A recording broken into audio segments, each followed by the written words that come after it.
এই যে সিরাজগঞ্জে আমি 3 মাস মন্ত্রী হয়েছি, আমি একটা পরিবারে কিছু করতে পারি না,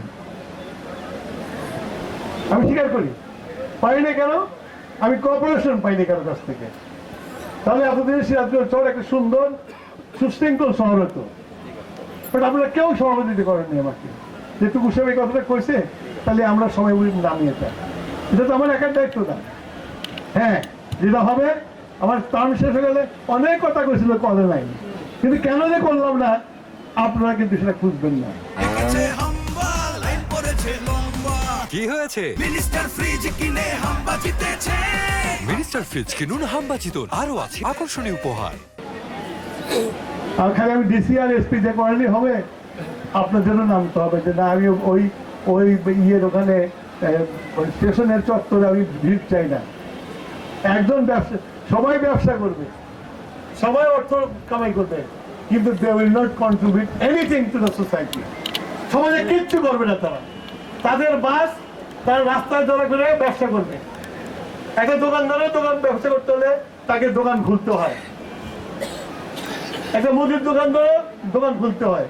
কিন্তু বাসওয়ালাদের লক্ষ টাকা বিনিয়োগ করে, কিন্তু বাসটা রাখার ব্যবস্থা করে না। ওটা হলো সরকারের জায়গা আছে, দখল করে ব্যবসা করে। Y?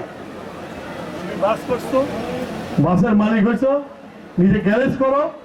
That garage should be counter and garage should be outside the town. প্রত্যেকটা বাসের মালিক যদি বাসের সমিতি ইলেকশন করে, কত কিছু করে, সেই টাকাগুলো নিয়ে যদি বাইরে নিজেদের খরচায় যদি তাদের নিজেদের বাস রাখার ব্যবস্থা করে, তাহলে আমার এই শহরটা এত বিশৃঙ্খল থাকে না। করে না মানুষ।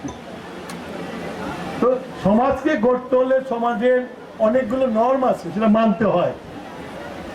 এটা না মানলে সমাজ কোনদিনও ভালো হয় না।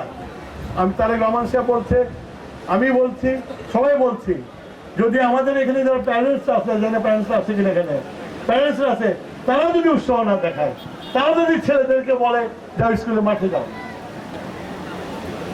আমি আপনাদের বলি, আমার নাতি, আমার 2টা নাতি হয়, আরেকটা ছোট, এখন খেলার বয়স হয় নাই। আমার 2টা নাতি, এখনকার দিনে পড়াশোনার ভীষণ চাপ, কিন্তু রিলিজিয়াসলি ফ্রাইডে এবং স্যাটারডেতে একজন ক্রিকেট খেলতে যায় মাঠে, আর একজন ভলিবল খেলতে যায়, আর ভলিবল বাস্কেটবল খেলতে যায়।